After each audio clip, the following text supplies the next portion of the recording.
Telangana express చూద్దాం.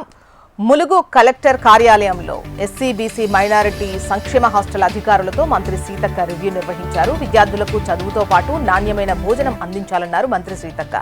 మౌలిక వసతులకు ప్రాధాన్యంతో పాటు విద్యార్థుల ఉజ్వల భవిష్యత్తుకు పునాది వేయాలని సూచించారు. వసతి గృహాల నిర్వహణపై సంబంధిత వార్డెన్లు ప్రత్యేక దృష్టి పెట్టాలన్నారు. సంక్షేమ హాస్టల్లో విద్యార్థులకు చదువుతో పాటు నాణ్యమైన భోజనం అందించాలని తెలిపారు.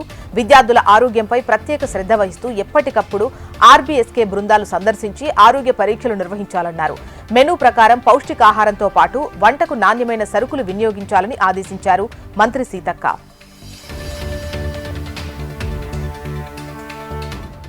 భద్రాచలం సీతారామచంద్రస్వామి ఆలయ మాడవీధుల విస్తరణ పనులను త్వరితగతిన పూర్తి చేయాలని మంత్రి పొంగులేటి శ్రీనివాసరెడ్డి సూచించారు.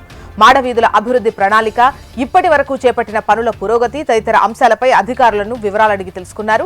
భద్రాచల రామాలయం రాష్ట్రానికి ఆధ్యాత్మికంగా అత్యంత ప్రాధాన్యమున్న స్థలమన్నారు. ఇక్కడికి వేలాదిగా భక్తులొస్తారని, వారి కోసం చేపడుతున్న మాడవీధుల విస్తరణను ఏమాత్రం అలసత్వం చేయకూడదని తెలిపారు. పనులు వేగవంతంగా పూర్తి చేయాలని సూచించారు. మహిళలు వ్యాపారవేత్తలుగా ఎదిగి తోటి వారికి ఉపాధి కల్పించాలని ప్రభుత్వ chief whip MLC Mahender Reddy అన్నారు.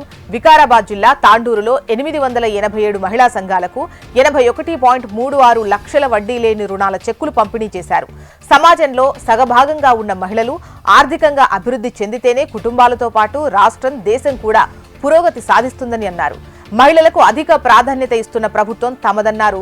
మహిళలకిచ్చిన హామీలను ఒక్కొక్కటిగా అమలు చేస్తున్నామని చెప్పారు. సూర్యాపేట జిల్లా కోదాడలో నూతన రేషన్ కార్డులను ఎమ్మెల్యే పద్మావతి పంపిణీ చేశారు.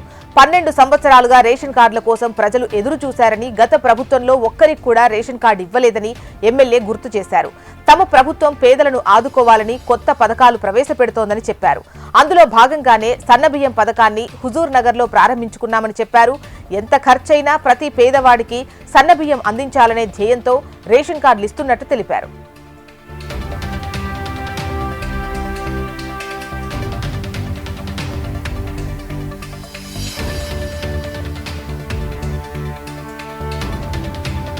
కామారెడ్డి జిల్లా ఎల్లారెడ్డిలో నూతన రేషన్ కార్డులను ఎమ్మెల్యే మదన్ మోహన్ రావు పంపిణీ చేశారు.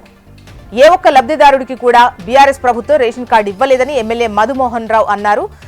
రేషన్ కార్డులు ఇవ్వకపోవడం వల్ల బడుగు బలహీన వర్గాల ప్రజలకు తీరని నష్టం జరిగిందని విమర్శించారు. రేషన్ కార్డు లేకపోవడంతో ప్రభుత్వ సంక్షేమ పథకాలు వారికి అందలేదని, రాజీవ్ ఆరోగ్యశ్రీ లాంటి పథకాలు పేద ప్రజలు వినియోగించుకోలేకపోయారన్నారు. ఈ రేషన్ కార్డుల ప్రక్రియ నిరంతరం కొనసాగుతుందని, లబ్ధిదారులందరికీ రేషన్ కార్డులు అందిస్తామని స్పష్టం చేశారు.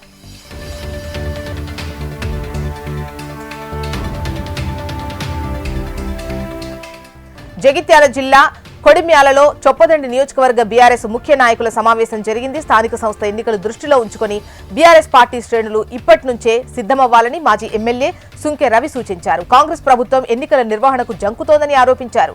ఎన్నికలు ఎప్పుడు జరిగినా బీఆర్ఎస్ కార్యకర్తలు ముందుండి గ్రామ స్థాయిలో సమన్వయంతో పనిచేసి పార్టీ విజయం సాధించేలా కృషి చేయాలని పిలుపునిచ్చారు. కాంగ్రెస్ 6 గ్యారంటీలను అమలు చేయడంలో విఫలమైందని విమర్శించారు.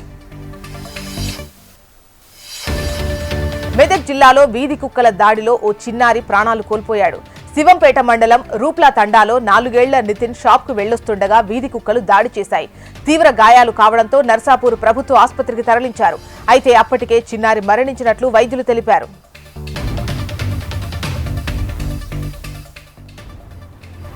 నాచారం పిఎస్ పరిధిలో పోలీసులు నాకాబందీ నిర్వహించారు. మల్కాజిగిరి డీసీపీ పద్మజ ఆధ్వర్యంలో సిబ్బంది నాచారం రహదారిపై వాహనాలను ఆపి క్షుణ్ణంగా తనిఖీ చేశారు.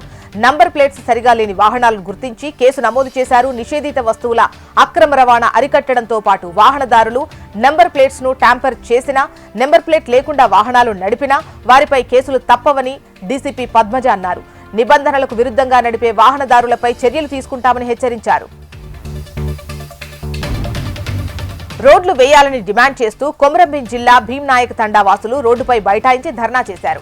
3 ఏళ్లుగా రోడ్డు కోసం కలెక్టరేట్ ఎదుట పలుమార్లు ఆందోళన చేపట్టినా ఎవరూ పట్టించుకోలేదని ఆగ్రహం వ్యక్తం చేశారు. రోడ్డు బాగాలేకపోవడంతో అత్యవసర సమయాల్లో గ్రామానికి అంబులెన్స్ రాలేకపోతోందని, దాంతో తీవ్ర అవస్థలు పడుతున్నామని వాపోయారు. గ్రామానికి రోడ్డుతో పాటు మౌలిక వసతులు కల్పించాలని డిమాండ్ చేశారు. లేని పక్షంలో స్థానిక సంస్థల ఎన్నికలను బహిష్కరిస్తామని హెచ్చరించారు. కలెక్టర్ వచ్చి చెప్పినా ఎన్నికల్లో పాల్గొనేది లేదని చెప్పుకొస్తున్నారు.